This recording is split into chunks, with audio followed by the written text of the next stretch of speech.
Hi all, Ash from Discover Play Therapy and Counselling Skills here. When I'm working with adolescents, something that kind of came up was the life skill of budgeting. I've worked with quite a few adolescents, and when they're talking about money, and when they're around about that age 15, how do I start creating a kind of a future and savings for myself? And then as obviously they get older, they start to look at moving out, finding their own stability, what that needs to look like. And so, because I was getting this question quite frequently, I thought I'd make a quick video on it.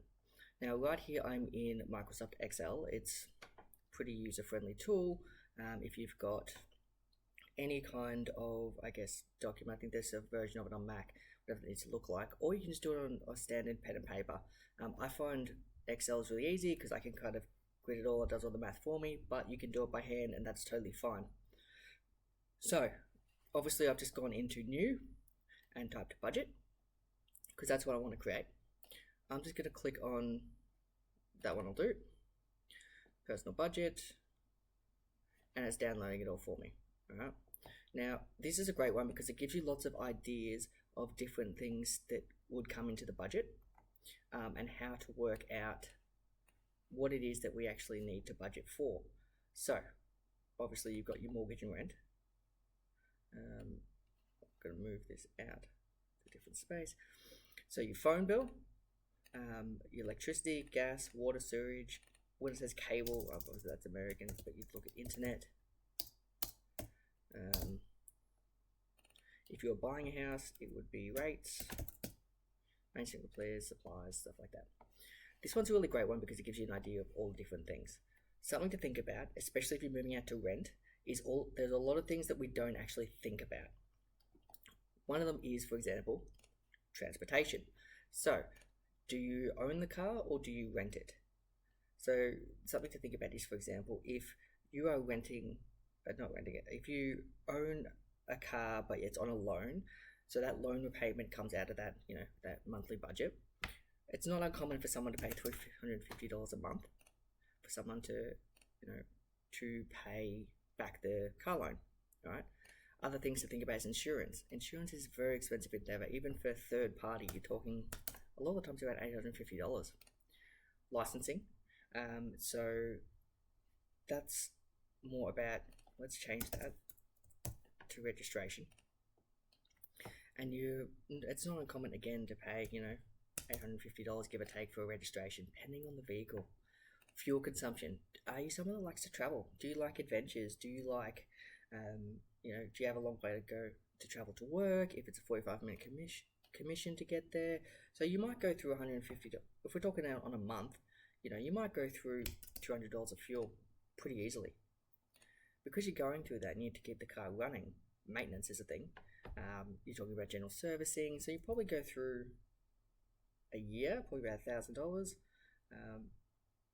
give or take, because you're getting new tires, new brakes, all that kind of stuff. So I would be budgeting probably about $200 a month, give or take, and that would overlap with the fuel quite a bit.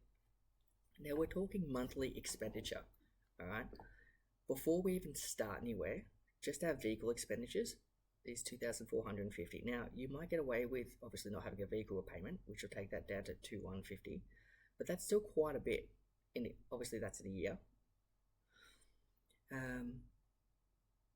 So if we actually take that down to a month, registration, you might go $75 a month. Oop. Right. So this is what your monthly expenditure just on your vehicle to have it is looking like. Now if we move further up and you start looking at things like rent. Rent, depending on if you're living by yourself or share housing, it's not uncommon to pay $200 a week, so you're talking about $800 a month. Your phone bill, this is where a lot of people get caught because they've got phone, the actual plan themselves, and the handicap. So something to think about as well is like, how much do you actually pay for your phone, the internet, and the handset? And it's not uncommon to be paying at least $60, give or take, a month. Electricity, again, you're looking at about $50 a month. Gas, $28. Water, sewage, I'd probably put $20. Internet's one that kills people. If you're with someone like Telstra, Telstra can go anywhere between about $89 for an internet plan. Rates, if you're renting, it's not going to matter. Maintenance, repairs, supplies. So now we're looking at the two of them together. You're looking at $2,000 a month so far. This is before we take into consideration food. So this is the other thing we need to think about. So if we put supplies and we change that to food, do you go out to eat a lot, or are you someone that cooks at home? For a person, it's not uncommon to spend $150 a week on food. And that might be, you might eat out once, but you're eating a couple of meals a day. You're talking breakfasts, lunches, dinners, that kind of stuff. So if you're talking a month and you're averaging about $150 a week, so you're talking about $600 a month. All right. Now we're starting to see figures that add up. Do you have things like Netflix?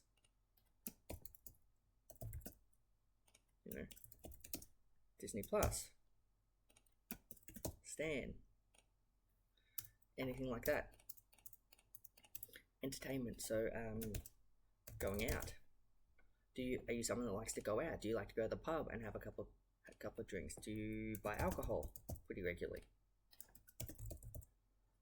Alcohol on itself in a sitting, you might spend $100. If you like to go out, if you're a clubbing person, obviously you might spend quite a bit. Stan in itself, I think Disney's like $18 at the moment. Netflix is probably around the same. Stan, I think 14 maybe, give or take. Obviously these numbers aren't exact, but these are things to think about per month. Spotify, and you'll pay 15. Right now, if you're working full time, right, you can actually put, or no matter what you're working, for your total monthly income, you can have in here what it is that you actually earn. All right, so let's say you earn $4,000 a month. That's if you're working a retail job, something like that. Right now, you're looking at, get rid of that. Just quick, we're doing quick math. We're doing 16 plus 1,000, so that's 2,700. Yeah, that would be right. $2,787, right? So what we're looking at is, if we looked at your total income is 4,000, but you're spending 2,787, we want to minus this number from 4,000, which will give you how much spending money and plan money you've got. You've got to remember that I'm being really conservative. So the cost of living is actually quite high, and there's lots of things that we don't usually take into consideration. These ones are the big ones. The living expenses, the entertainment. Internet, when you first move out by yourself, is one thing that really gets people. Electricity, if it's the first time you're doing it, and how much your mortgage and rent actually is. So these are the things I want you to think about if you're deciding to move out on your own. Obviously, there are certain expenditures that you might actually have. So, if you've got any loans or student debts or anything like that, if you've got a HECS debt, that'll come out of it too. Any repayments, family debts, that kind of stuff. So here's a quick way, I guess, to put in some figures so that you can actually start to look at how much money are you going to need to make to actually move forward and make it sustainable to live out of home. And if you are, and let's say it is, $1,300 or $1,213, then you've got to think about that's over a month that you've got spare. You divide that by 4, so we're talking about 1,200. 3, 6, 9, 12. You're talking about $300 a week spare that is unallocated, and that's to allow for things that you didn't foresee. The car breaks down. You need to do a hospital run, health insurance. We haven't put health insurance on there. If you've got any other insurances, private health insurance, any of those things that come into play can really throw that out. So what you want to be doing is you want to be adding up and seeing what are your actual expenses and what are the things that we can actually reduce. So for example, for a phone bill, there are SIM-only plans. If you buy your phone outright, that you can do for $25. Are you share housing? So are you living with 4 other people and it brings it down to, $550 a month instead of $800, which will drop all of these other expenditures too. Food. Are you cooking bulk? Are you cooking pastas? Anything that you can kind of really bulk and freeze to reduce your costing of what you're eating. Yeah, sorry, I didn't even put gym memberships here because a lot of people like to go to the gym, and that's not uncommon to go for $22 a week, which is $88 a month. So, see, it's very quick to kind of look at your lifestyle and go, what is actually happening here?